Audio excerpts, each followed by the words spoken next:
A las 4:18 de la madrugada del jueves, la tranquilidad de la colonia Bondojito se quebró para siempre.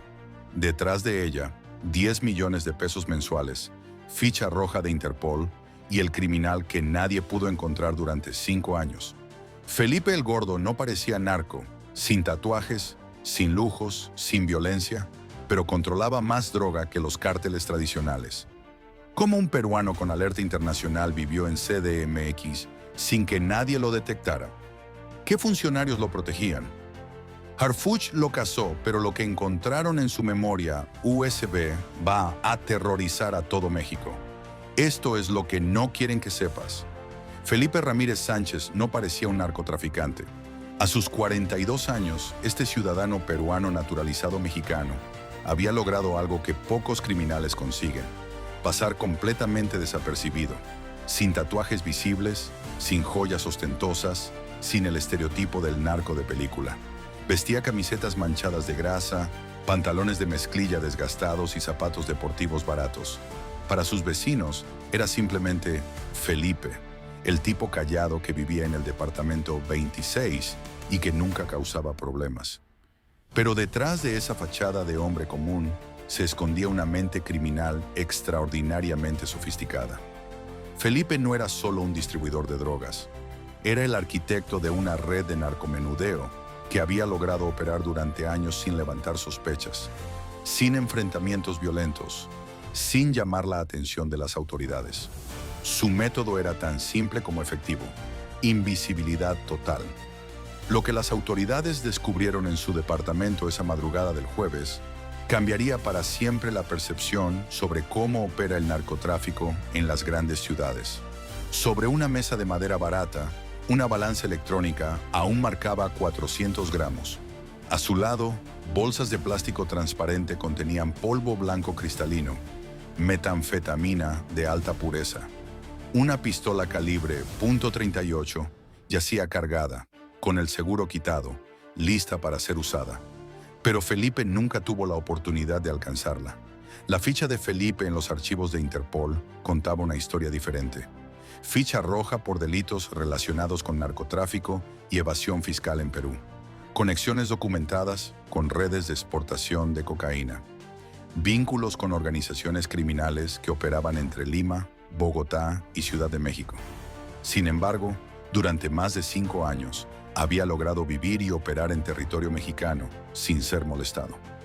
Cuando los agentes de la Secretaría de Seguridad Ciudadana terminaron de procesar la escena, el inventario de lo incautado pintaba el retrato de una operación criminal de gran escala disfrazada de negocio familiar. Los números eran contundentes y reveladores.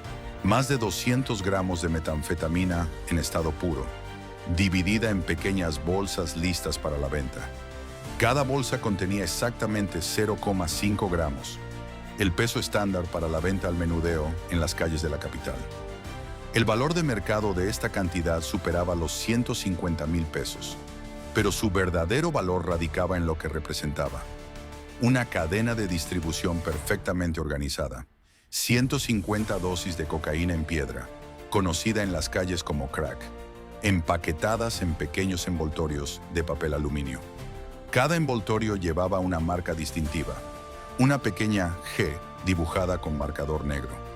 Esta marca, según descubrirían después los investigadores, era la firma de la organización de Felipe, una forma de garantizar la calidad del producto y mantener la lealtad de los consumidores. 159 dosis de marihuana, pero no marihuana común. Los análisis posteriores revelarían que se trataba de una variedad híbrida de alta potencia, probablemente cultivada en invernaderos controlados. Cada dosis estaba empaquetada en pequeñas bolsas de plástico, selladas al vacío, con un nivel de presentación que rivalizaba con productos comerciales legales.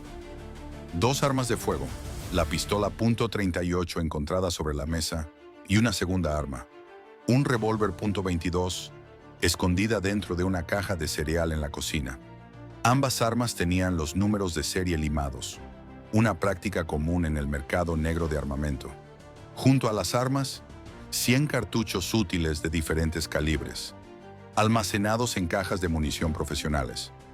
Pero quizás el hallazgo más revelador fue una balanza de precisión digital capaz de medir hasta décimas de gramo. Esta balanza, de uso profesional, costaba más de 15,000 pesos y era del mismo tipo utilizado en laboratorios farmacéuticos. Su presencia indicaba que Felipe no solo distribuía drogas, sino que también las procesaba y las preparaba para la venta.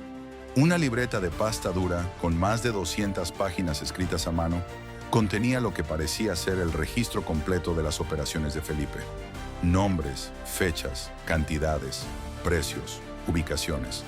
Todo meticulosamente documentado con la precisión de un contador. En una de las páginas, subrayada en rojo, una anotación que haría saltar todas las alarmas. Entrega GAM, cierre viernes, 2 kilogramos confirmados. La investigación que llevó a la captura de Felipe había comenzado 6 meses antes. No por casualidad, sino por la aplicación sistemática de inteligencia criminal. Todo empezó con un patrón que llamó la atención de los analistas de la Secretaría de Seguridad Ciudadana. Un aumento inexplicable en las incautaciones de drogas de alta pureza en ciertas colonias del norte de la ciudad. Los reportes iniciales parecían inconexos. Una detención por posesión en la colonia Guadalupe Insurgentes. Otra incautación menor en Popular Rastro. Un operativo rutinario en Bondojito que había resultado en el decomiso de varias dosis de metanfetamina. Casos aparentemente aislados que, vistos individualmente, no representaban una amenaza mayor. Pero cuando los analistas comenzaron a mapear estos incidentes, surgió un patrón inquietante. Todas las drogas incautadas tenían características similares: pureza excepcional, empaquetado profesional y, lo más importante, la misma marca distintiva, una pequeña G dibujada a mano. Alguien estaba distribuyendo drogas de alta calidad en un área geográfica específica, y lo estaba haciendo con una organización que sugería algo más que simples vendedores de esquina. El primer gran avance llegó cuando uno de los detenidos en un caso menor, robo de vehículo, pidió hablar con un comandante. Lo que dijo cambió completamente el rumbo de la investigación. Si quieren tumbar la droga del norte, vayan a la casa con portón gris en Guadalupe Insurgentes. Ahí vive un peruano. Nadie lo toca. Esa frase encendió todas las alarmas institucionales. Un extranjero operando con impunidad en territorio mexicano, protegido por razones desconocidas, distribuyendo drogas de alta calidad sin enfrentar consecuencias. Era exactamente el tipo de situación que requería una investigación profunda y coordinada. Los agentes encubiertos comenzaron a trabajar en la zona. Durante semanas documentaron movimientos, identificaron patrones, siguieron vehículos. Lo que descubrieron fue una operación criminal sofisticada que operaba con la precisión de un negocio legítimo. Horarios fijos, rutas establecidas, personal especializado y, lo más preocupante, una red de protección que parecía incluir informantes dentro de las propias fuerzas de seguridad. La decisión de actuar llegó cuando los investigadores interceptaron una comunicación que mencionaba una entrega grande programada para el fin de semana. No podían permitir que esa entrega se completara, pero tampoco podían arriesgarse a que Felipe escapara si sospechaba que estaba siendo investigado. Era el momento de actuar. La operación Puerta Gris, nombre código asignado por los coordinadores, se planificó con la meticulosidad de una operación militar. 3 domicilios serían intervenidos simultáneamente: el departamento de Felipe en Bondojito, una bodega en Guadalupe Insurgentes y una casa de seguridad en Popular Rastro. El objetivo era desmantelar toda la red de una sola vez, sin dar oportunidad a que los miembros de la organización se alertaran mutuamente. El equipo asignado incluía elementos de la Secretaría de Seguridad Ciudadana, la Guardia Nacional, la Marina y la Fiscalía General de Justicia. Un despliegue de recursos que indicaba la importancia que las autoridades daban a este caso. Omar García Harfuch había dado instrucciones claras. Esta operación no puede fallar. Si este sujeto se nos escapa, estaremos persiguiendo fantasmas durante años. A las 4 de la mañana, los equipos estaban en posición. Francotiradores en azoteas cercanas, equipos de asalto en las entradas principales, unidades de apoyo bloqueando las calles circundantes. La coordinación era perfecta, el resultado de meses de entrenamiento conjunto entre las diferentes fuerzas de seguridad. La señal para iniciar llegó a las 4:15 de la mañana. Verde, verde, verde, se escuchó por los radios. En cuestión de segundos, las 3 ubicaciones fueron intervenidas simultáneamente. En el departamento de Felipe, la puerta blindada resistió los primeros golpes, pero finalmente cedió ante la fuerza del ariete hidráulico. Los agentes irrumpieron gritando órdenes, armas en alto, listos para cualquier resistencia. Felipe estaba en la sala, junto a la balanza y las drogas. Su reacción fue de sorpresa total. Claramente no esperaba la intervención. Intentó correr hacia el pasillo, probablemente buscando la pistola que había dejado sobre la mesa, pero los agentes fueron más rápidos. En menos de 30 segundos estaba en el suelo, esposado, mientras los agentes aseguraban el área. En la bodega de Guadalupe Insurgentes, la situación fue más tensa. Pablo, uno de los cómplices de Felipe, intentó escapar por la azotea, pero los francotiradores ya lo tenían en la mira. No fue necesario disparar. La simple presencia de los puntos rojos de los rifles de precisión sobre su pecho fue suficiente para que se rindiera. La casa de Popular Rastro reveló la verdadera dimensión de la operación. No era solo una casa de seguridad, era un centro de procesamiento completo. Mesas de acero inoxidable, básculas de precisión, máquinas selladoras y suficientes químicos para procesar varios kilogramos de drogas. Daniel y Stephanie fueron arrestados mientras intentaban destruir evidencia, quemando documentos en el patio trasero. En total, la operación duró 43 minutos. 4 detenidos, 0 heridos, y una cantidad de evidencia que mantendría ocupados a los investigadores durante semanas. Pero lo más importante era que habían logrado desmantelar una red criminal que había operado durante años sin ser detectada. Lo que los investigadores descubrieron en los días siguientes al operativo cambió completamente su comprensión del caso. Felipe no era simplemente un distribuidor local, era parte de una red internacional de narcotráfico que operaba con una sofisticación que rivalizaba con las corporaciones multinacionales. El análisis de los dispositivos electrónicos incautados reveló una estructura organizacional compleja. Felipe mantenía comunicación regular con contactos en Perú, Colombia y Estados Unidos. Los mensajes, muchos de ellos en clave, hablaban de envíos, productos y clientes, con una terminología que podría haber pertenecido a cualquier negocio legítimo. Pero el descubrimiento más impactante llegó cuando los técnicos forenses lograron acceder a una memoria USB escondida en una caja de cereal. El contenido de esa memoria cambiaría para siempre la percepción sobre el alcance de la operación de Felipe. La memoria contenía un mapa detallado de la Ciudad de México, con más de 50 puntos marcados en diferentes colores. Puntos rojos indicaban centros de distribución, puntos azules marcaban casas de seguridad y puntos verdes señalaban rutas de escape. La red de Felipe se extendía por toda la zona norte de la ciudad, con tentáculos que llegaban hasta el Estado de México. Pero había más.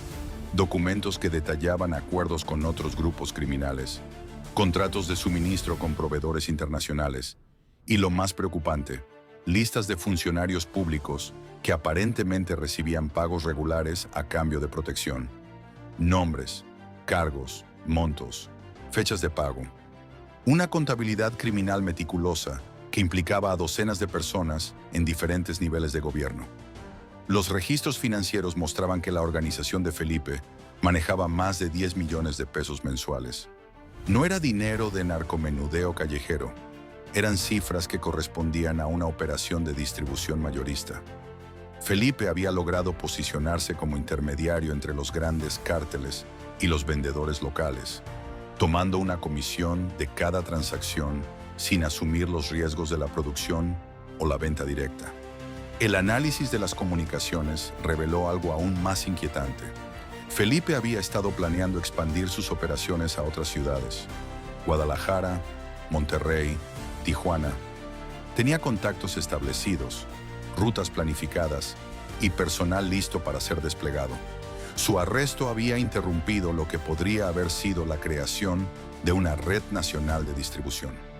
Cuando Omar García Harfuch recibió el informe completo sobre el caso de Felipe, su reacción fue inmediata y contundente. En una reunión de emergencia con los coordinadores de la operación, sus palabras fueron claras. Este no es un caso de narcomenudeo. Esto es una amenaza a la seguridad nacional. La decisión de Harfuch de elevar el perfil del caso no fue casual. Su experiencia en combate al crimen organizado le había enseñado a reconocer los patrones que distinguen a los criminales comunes de las verdaderas amenazas sistémicas. Felipe representaba algo nuevo y peligroso. Un criminal que había logrado operar con impunidad, no por fuerza o intimidación, sino por inteligencia y organización. El crimen organizado está evolucionando, declaró Harfuch en la conferencia de prensa donde anunció la captura. Ya no se trata de grupos que controlan territorio a través de la violencia. Ahora enfrentamos organizaciones que operan como empresas, que se infiltran en las instituciones, que corrompen desde adentro. Y contra eso necesitamos una respuesta igual de sofisticada. La estrategia de Harfuch para el caso Felipe fue multifacética. Primero, ordenó una investigación exhaustiva de todos los contactos identificados en los dispositivos incautados. Segundo, estableció un grupo de trabajo interinstitucional para rastrear las conexiones internacionales. Tercero, y quizás lo más importante, inició una revisión completa de los protocolos de seguridad para identificar cómo Felipe había logrado operar durante tanto tiempo sin ser detectado. No vamos a permitir que nuestras ciudades se conviertan en plazas para criminales internacionales. Fue la promesa pública de Harfuch. Cada extranjero que venga a México a delinquir va a enfrentar todo el peso de la ley. No hay excepciones, no hay negociaciones, no hay impunidad. A pesar del éxito del operativo y la captura de Felipe y sus cómplices, el caso dejó más preguntas que respuestas. Preguntas que mantuvieron despiertos a los investigadores y que continúan siendo objeto de investigación activa. La primera y más inquietante: ¿cómo logró Felipe operar durante años con una ficha roja de Interpol sin ser detectado? Los sistemas de migración mexicanos están conectados con las bases de datos internacionales. Su entrada al país debería haber activado alertas automáticas. Su renovación de documentos debería haber sido revisada. Su actividad financiera debería haber sido monitoreada. ¿Qué falló en el sistema? ¿O alguien deliberadamente permitió que Felipe operara? La segunda pregunta se relaciona con la red de protección que aparentemente había permitido a Felipe operar con impunidad. Los documentos incautados mencionaban pagos regulares a funcionarios públicos, pero las investigaciones para identificar a estos funcionarios han avanzado lentamente. ¿Quiénes son? ¿En qué niveles de gobierno operan? ¿Cuántos casos similares podrían estar siendo protegidos por la misma red? La tercera pregunta concierne a las conexiones internacionales de Felipe. Sus comunicaciones mostraban vínculos con organizaciones criminales en múltiples países, pero el alcance real de estas conexiones sigue siendo desconocido. ¿Era Felipe parte de una red más grande? ¿Su captura ha interrumpido operaciones en otros países? ¿Hay otros Felipes operando en diferentes ciudades mexicanas? La cuarta pregunta es quizás la más preocupante para la seguridad pública. ¿Qué ha pasado con la red de distribución que Felipe había construido? Su arresto creó un vacío en el mercado de drogas de la zona norte. ¿Quién ha tomado su lugar? ¿Los nuevos operadores son más violentos, más discretos, más peligrosos? La quinta pregunta se relaciona con la efectividad de las estrategias actuales de combate al narcotráfico. El caso Felipe demostró que los métodos tradicionales, operativos reactivos, arrestos de vendedores callejeros, incautaciones menores, son insuficientes contra organizaciones sofisticadas. ¿Qué nuevas estrategias se necesitan? ¿Qué recursos adicionales se requieren?